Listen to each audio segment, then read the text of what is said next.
This is the Gotrax Dolphin 26 electric city bike, and it is the bike that made my everyday rides feel easier without turning them into a chore.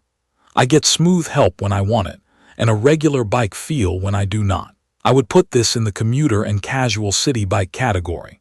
It fits people who want reliable transportation for neighborhoods, errands, and paved paths, or someone getting into electric bikes for the first time. I fall squarely into that group. I ride for convenience and a bit of exercise, not for racing, and this bike hits that balance of comfort and predictability that keeps me riding during the week. The design is simple and clean. The frame is aluminum with a step-through shape, and that matters a lot in daily use. I can swing a leg through even if I am wearing a jacket or carrying a small bag. The 26-inch wheels feel familiar, like most city bikes I have owned, and they track well through cracks and uneven streets. The seat adjusts easily, and the handlebars tilt so I can bring them to where my arms actually want to be, not where the bike tells me to be. I am about 6 feet tall and had no trouble fitting it. From what I can see of the adjustment range, I would expect riders around 5 feet 2 to about 6 feet 3 to find a comfortable setup. The saddle is wide and surprisingly forgiving. The front suspension fork does more than I expected. It is not a plush mountain setup, but it takes the sting out of patchy pavement, brick crossings, and stretches of light gravel. The whole bike comes in at just under 49 pounds. That is heavier than a regular city bike, but for an electric bike with a removable battery and a solid frame, it feels reasonable when I need to maneuver it around a garage or porch. Setup was quicker than I planned for. Out of the box, I had to attach the handlebar, the front wheel, and the pedals. The included tools are fine, and I was rolling in about half an hour. Nothing felt fussy. Once it was built, dialing and the fit was easy. A couple of seat height tweaks and a handlebar tilt adjustment, and I was comfortable. Using it day to day is almost brainless, in a good way. There's a small control pad by my left thumb with power and assist level buttons, and a battery indicator. The motor is a 350-watt brushless hub, and it behaves the way a city rider hopes. It responds smoothly, without that jolt you sometimes get from cheaper systems.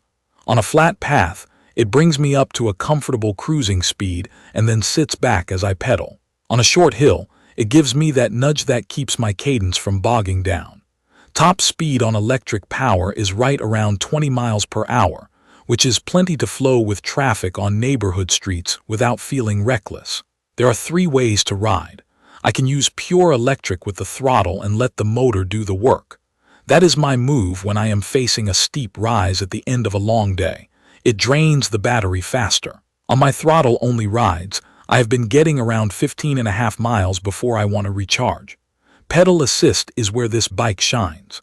There are 5 assist levels, from a gentle push that feels like a tailwind to a strong boost that makes headwinds and rolling hills a non-issue.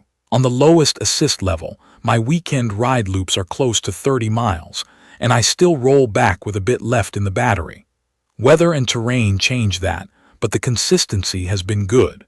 Then there is manual mode, no power at all. Thanks to the 7-speed drivetrain, it still pedals like a regular city bike. Shifting is basic thumb shifting. It is not flashy, but it does exactly what I need on climbs and flats. The removable lithium-ion battery is the practical feature that keeps me using this bike. It locks in with a key. I pop it out when I get home, plug it in inside, and put it back on before the next ride. I like that I do not have to carry the whole bike upstairs to charge it. Charging from empty takes about 5 to 5.5 hours in my experience. That is not fast, and if I forget to plug in after a long ride, I feel it the next morning. But for my routine, charging overnight has been fine. Capacity is around 280 watt-hours, which lines up with the ranges I am seeing. Braking is another strong point. It uses dual disc brakes, and the feel is confident even in damp conditions. They grab quickly but not harshly, which helps when I am feathering speed on a busy path or coming down a slight grade. The bike includes reflectors front and rear and even a small bell. None of that is fancy, but I appreciate it because I actually use it in traffic and on shared paths. Let me talk through a few rides that sold me. My after-work loop is roughly 6 miles, with a short climb halfway and a long stretch of cracked sidewalk and patched asphalt. With assist set to level 2, I cruise around 17 to 19 miles per hour on the smooth parts, then ease back to around 15 when the surface gets rough. The front suspension takes the buzz out of the handlebars, and the wide saddle keeps me from shifting around to find a comfortable spot. The climb no longer forces me to stand up and grind. I stay seated, drop to an easier gear, and the motor fills in what my legs do not feel like giving that day. I still feel like I am pedaling, but I am not fighting it. Grocery runs are another good test. There's a small hill right before my supermarket, and it used to be the point where I would slow to a crawl. With the Dolphin, I nudge the assist up to level 3, roll up without breaking a sweat, and park right by the entrance. I keep a small pannier bag on the rear rack, load a few things, and head home using pedal assist with short bursts of throttle to clear intersections. Stopping and starting feels controlled. Acceleration is smooth, not Yankee, so I do not feel like I am going to shoot forward if I touch the throttle while I am still clipped in. I am not using clipless pedals here, but that is the sensation I watch for, and it is not an issue. A windy day on a gravel cut-through was where the value of assist levels clicked. On level 1, I had to work a bit, which was fine. I bumped to level 4 for a quarter-mile stretch straight into a headwind, and it felt like someone took a backpack off my shoulders. The bike stayed stable on the small gravel, and the tires kept a good line. Once I turned out of the wind, I dropped back down to level 2 and kept cruising.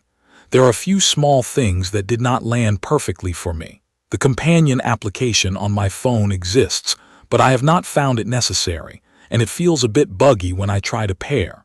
I prefer the simple handlebar controls and the built-in battery indicator. The bike is still an electric bike weight, so carrying it up multiple flights of stairs is not something I want to do. Also, color options are limited. The black frame looks sharp and fits a city look, but if you want bright colors or a custom vibe, your choices are thin. What sets this bike apart in daily life is the combination of comfort and low effort. The step-through frame makes every mount and dismount easy. The adjustable cockpit lets me dial in posture so my back and wrists are happy over long rides.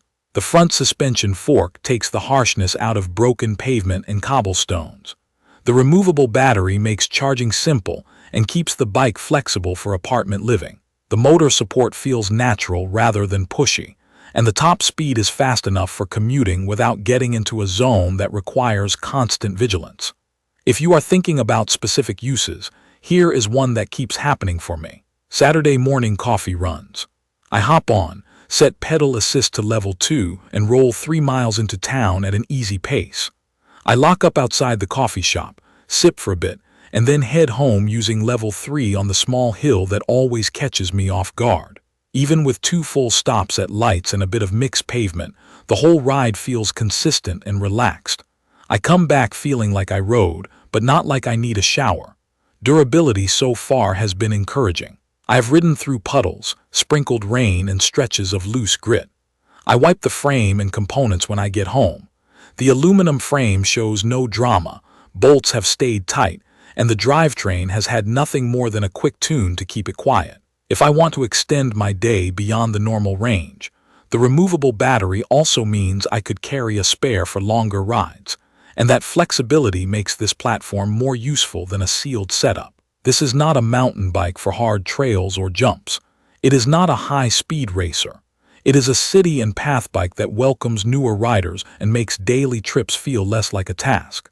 If you want a comfortable, straightforward electric bike for errands, short commutes, or neighborhood loops, and you value a smooth motor, honest range, easy setup, and strong brakes, this fits that role very well. If you need to carry a bike up a lot of stairs every day, care a lot about color options, or want truly fast charging, those are the places where this bike might not line up with your needs. For everyone else who wants a dependable, easy ride with a friendly learning curve, I have been happy riding it and plan to keep putting miles on it as the weather warms up. I will share detailed information about the Gotrax Dolphin 26 electric city bike in the comments section. Everyone, thank you for watching.